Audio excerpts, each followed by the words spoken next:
مرحبا أهلا النوادي. Nah, hukum foto ini ulama mayoritas mengatakan hukum foto itu adalah hukum yang ibaha, boleh, tidak ada larangan. Seperti Al-Imam Said Ahmad Al-Ghumari punya kitab berjudul Iqamatud Dalil ala Hurmati Tamthil. Beliau menyebutkan hadis yang Nabi ancam bagi musawwirun. Ada kalimat al-musawwirun, sebagian mengartikan pelukis. Pelukis, sebagian mengartikan pembuat patung. Makanya di sini ada khilaf. Kalau lukisan makhluk hidup secara utuh ada khilaf. Saya pernah bahas waktu itu di Masjid Al-Muhajirin. Ada khilaf, ada yang membolehkan, ada yang mengharamkan. Tapi kalau foto mayoritas menghalalkan, membolehkan, mayoritas. Kalau patung makhluk hidup, patung dibuat makhluk hidup secara utuh, kesepakatan haram. Tapi kalau lukisan ada perbedaan pandangan. Ada yang membolehkan, ada yang mengharamkan. Nah, ini kesimpulan dari Ibnu Hajar Al-Asqalani. Beliau yang menyatakan di kitab Fathul Bari, yang lahir tahun 773 Hijriah, wafat 852 Hijriah. As-Sayyid Ahmad Al-Ghumari ketika menjelaskan hadis yang Nabi mengatakan inna asyaddan nasi azaban yaumal qiyamati al-musawwirun. Manusia yang paling berat azabnya di hari kiamat al-musawwirun. Beliau artikan al-musawwirun di sini pembuat patung makhluk hidup dengan bentuk yang utuh. Kalau dia tidak utuh, hanya kepala dan seterusnya, ada khilaf, tapi saya lebih condong pendapat mengatakan boleh kepala. Beda kalau boneka itu boleh. Mainan anak-anak boleh, karena Nabi pernah melihat bonekanya Sayyidatuna Aisyah. Dan Nabi tidak memarahi itu, tidak melarang itu, tidak mengharamkan, karena dia permainan. Tapi patung yang dibuat hiasan secara besar dan seterusnya, nah itu yang utuh itu haram. Adapun foto, maka sesuatu yang halal, al-ibahah, selama fotonya itu, objeknya itu adalah sesuatu yang baik, yang halal. Tapi kalau objek fotonya haram, gambar yang orang membuka aurat, ya dia haramnya bukan fotonya, tapi gambar yang ada di fotonya. Para ulama mengatakan hukum foto itu sama seperti berkaca, bercermin. Kita bercermin halal. Foto itu kan hanya tenaga cahaya memindahkan objek yang sudah ada, dipindahkan saja, bukan dibuat, dipindahkan. Orangnya di situ ya dipindahkan dengan cahaya. Nah, alhamdulillah ulama-ulama besar mereka sudah membahas secara khusus mengenai masalah foto. Di antaranya mantan mufti Mesir, namanya Syekh Muhammad Bakhit Al-Muti Al-Hanafi. Beliau punya risalah khusus membahas tentang bolehnya foto. Nama kitabnya Al-Jawabus Syafi fi Ibahati Taswiri Fotografi. Bahasanya fotografi. Kalau bahasa Arabnya fotografi ini disebut dengan at-taswir asy-syamsi. At-taswir asy-syamsi. Ulama mutaakhirin juga menyatakan halal dan boleh. Itu Dr. Wahbah Az-Zuhaili dalam kitabnya Fiqhul Islam wa Adillatuh. Beliau mengatakan hukum foto itu boleh selama objeknya objek yang halal, bukan objek yang haram. Ulama lainnya juga mengatakan hukum foto itu boleh, yaitu Dr. Syekh Ali As-Sobuni dalam kitabnya Rawaihul Bayan fi Tafsiri Ayatil Ahkam. Semua ulama mutakhirin mengatakan hukum foto itu boleh, tidak haram, dengan syarat objeknya adalah objek yang halal. Kalau ulama dulu gak dibahas, kenapa fotonya belum ada? Foto itu kan baru. Sejarah foto pertama kali itu ada di zaman Yunani kuno. Ya, 5 abad sebelum Masehi.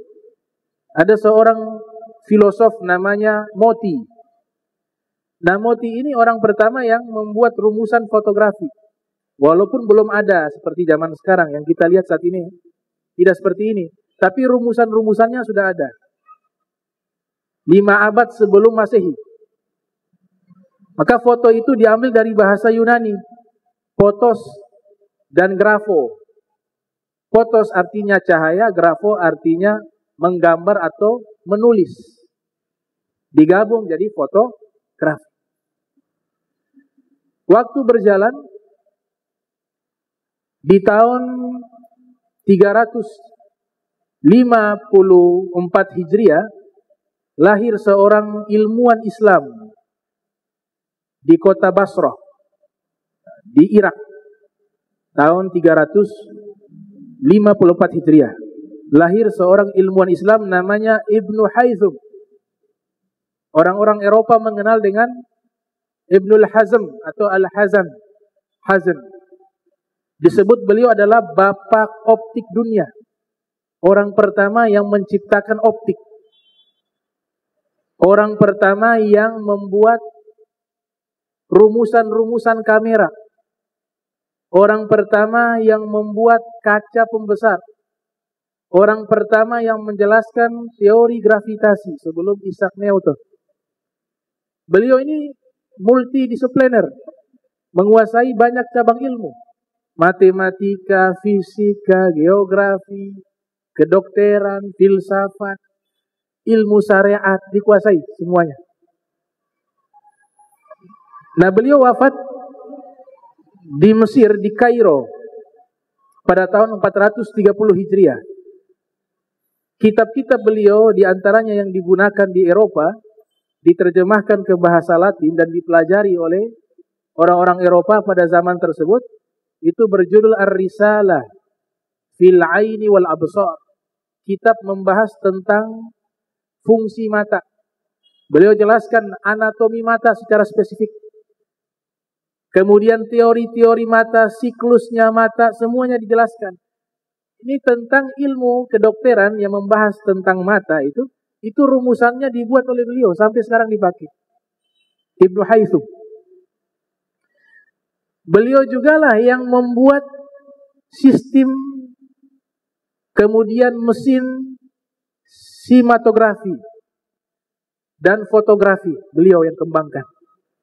Bahkan ilmuwan-ilmuwan barat yang menciptakan mikroskop, teleskop, itu mereka mengambil rumusannya Ibnu Haythum. Bacon, ya.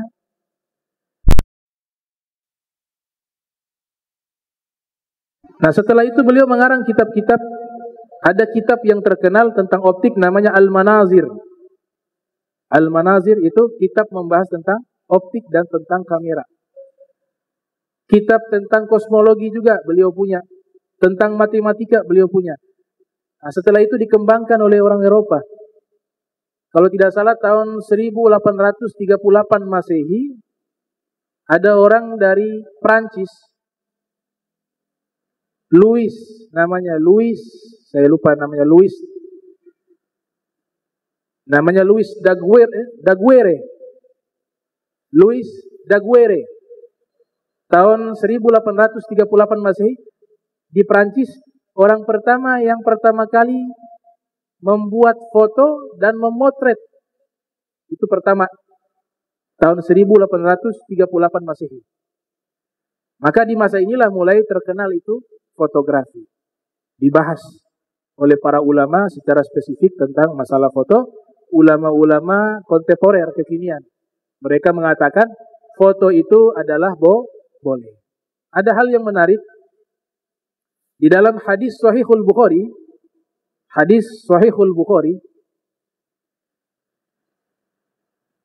orang ketika meninggal dunia di dalam kuburan, malaikat membawa surah, ja'a bi surah. Suro ini diartikan bisa gambar, bisa foto dalam kubur. Kemudian malaikat tunjukkan kepada orang yang sudah meninggal tersebut dalam kuburannya. Kau kenal tidak foto ini? Atau gambar ini? Dia mengatakan, saya kenal. Ini Nabi saya, Muhammad SAW. Fotonya Rasulullah disodorkan dalam kuburan. Kalau dia mengenal foto tersebut atau gambar tersebut, maka dia selamat. Sebaliknya, jika disodorkan foto Rasul di hadapan penghuni kubur dan dia mengatakan saya tidak mengenal foto ini, dia diazab bil mitraq dengan palu sampai hari kiamat dan seterusnya. Jadi mengenal Nabi lewat gambaran, lewat foto, itu ada di dalam hadis Rasul SAW, hadis Sahih Al-Bukhari. Di dalam kitab Ar-Raudul Unf, Raudul Unf. Nah, Raudul Unf ini kitab karya Abul Qasim As-Suhaili. Abul Qasim As-Suhaili.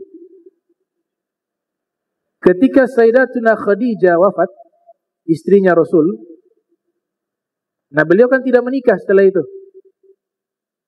Nanti malaikat Jibril datang menemui Nabi Muhammad SAW. Jibril atahu wa ma'ahu suratu Aisyah. Jibril mendatangi Nabi, ternyata Jibril membawa foto. Fotonya Sayyidatuna Aisyah. Surah. Ya Rasulullah, ini jodohmu. Jadi Nabi sebelum bertemu langsung dengan Sayyidatuna Aisyah, fotonya itu sudah ditunjukkan oleh Jibril. Ini calon istrimu. Makanya kiai-kiai kami yang ada di Jawa, biasanya kalau menjodohkan santri yang sudah belajar lama, kemudian jadi ustadz, itu tunjukin foto santri wanita. Mana yang kau suka, pilih. Ternyata praktek ini sudah ada di zaman Rasul SAW. Bahkan Nabi mempraktekkan. Belum bertemu dengan sang calon istri, fotonya sudah dikasih oleh Jibril. Ini calon istrimu ya Rasulullah. Perintahnya Allah. Kemudian Nabi menikah dengan Sayyidatuna Aisyah bintu Abi Bakar Siddiq radhiyallahu ta'ala anha wa ardaha. Jadi foto sesuatu yang boleh. Nah, saya simpulkan biar kita bisa paham hukumnya.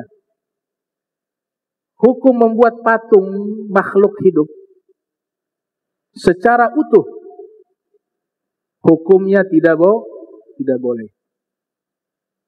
Kesepakatan para ulama. Hukum melukis makhluk hidup, kalau benda mati halal semuanya. Patungnya benda bukan makhluk hidup, halal. Lukisan juga bukan makhluk hidup, halal. Tapi ketika makhluk hidup dilukis, terjadi perbedaan pendapat. Ada yang mengharamkan, ada yang menghalalkan. Kalau seperti ini, silakan saja pilih. Karena ada pendapat. Yang tanggung jawab bukan kita, ulama yang berfatwa.